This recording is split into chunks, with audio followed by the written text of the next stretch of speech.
Hello guys, today we have the build review of Flite Test's Mighty Mini Old Speedster.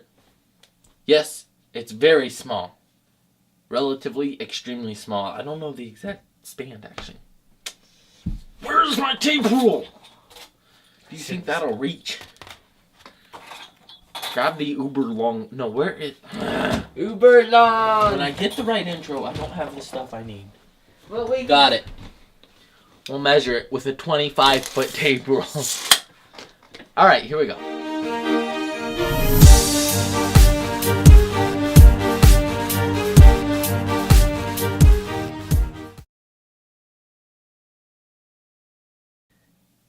Hello guys, today we have the build review of Flite Test's Mighty Mini Old Speedster.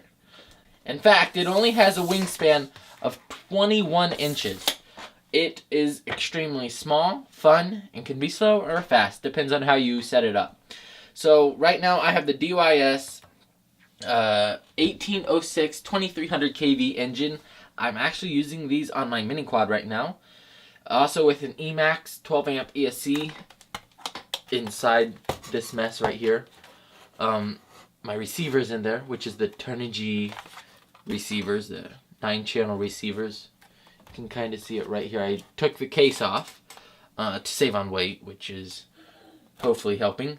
My battery goes right here, right there, and it balances out very nicely. I put two 9-gram servos. Wanted to see how that would work with the 9 grams since I have so many of them. And so far it's working really nice. This thing weighs in at like 6.1 ounces. Let's measure it again.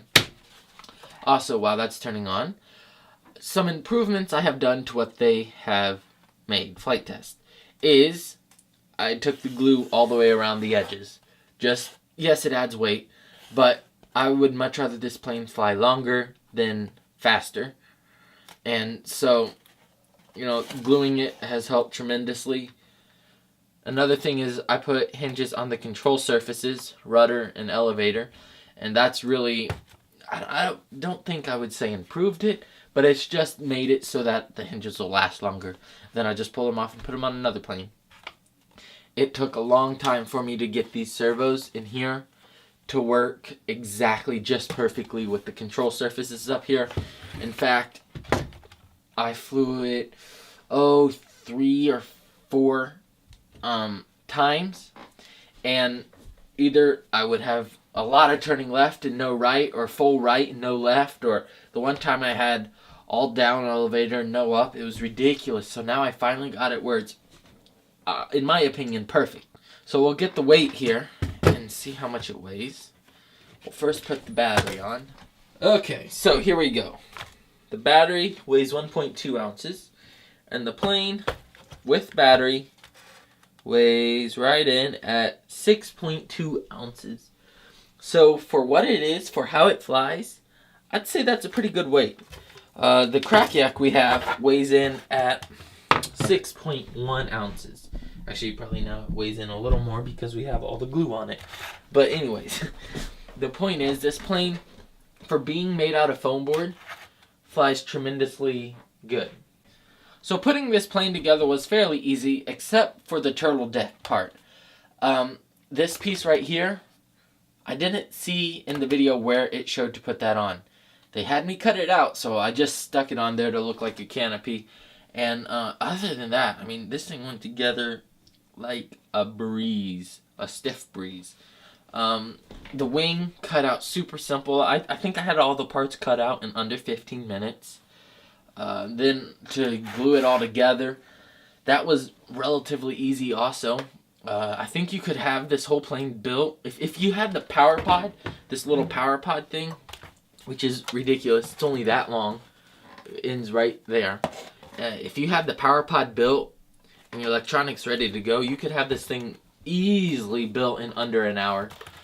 So then let me just go ahead and plug in the battery and show you guys how much control, if you want to call it control, I have right now.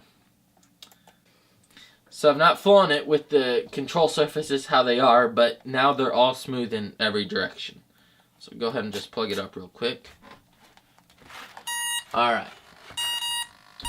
Engine goes through its thing. We have power. Okay. Now, back here, you can see my rudder, which is right there, has right and left, which that is a ton for this plane. And then you can also see the up and down. Has plenty of up and down. There's the side angle of that. So yeah, this plane really flies awesome.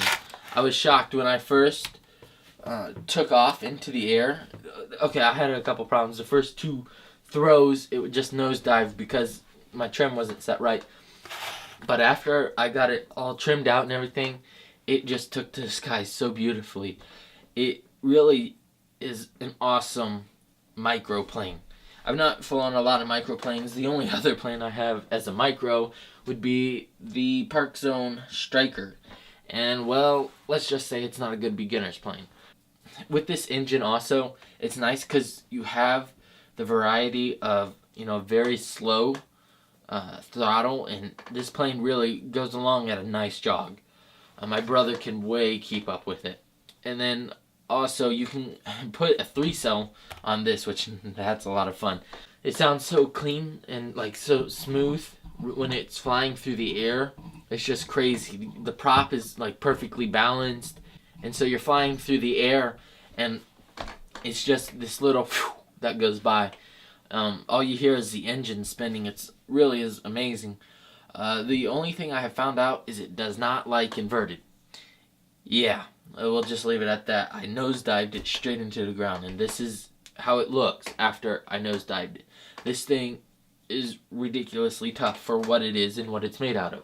I've been flying for 1 day on this plane, this particular plane, and I'm still using the same prop. The Gemfan 5.3 props are pretty phenomenal. They have a lot of flex in them, and so when you crash, it just folds back, and all you gotta do is refold it into its proper position, and it works really nice. The one thing I did have to do is these here rods started to come loose, so I just put a little tab of glue on each side.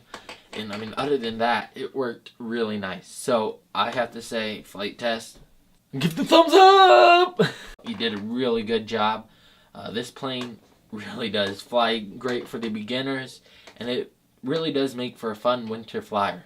Alright guys, don't forget to look for the next video of the flight review of this, and then also probably the video after that would be the build and flight review of the FT Mini Scout.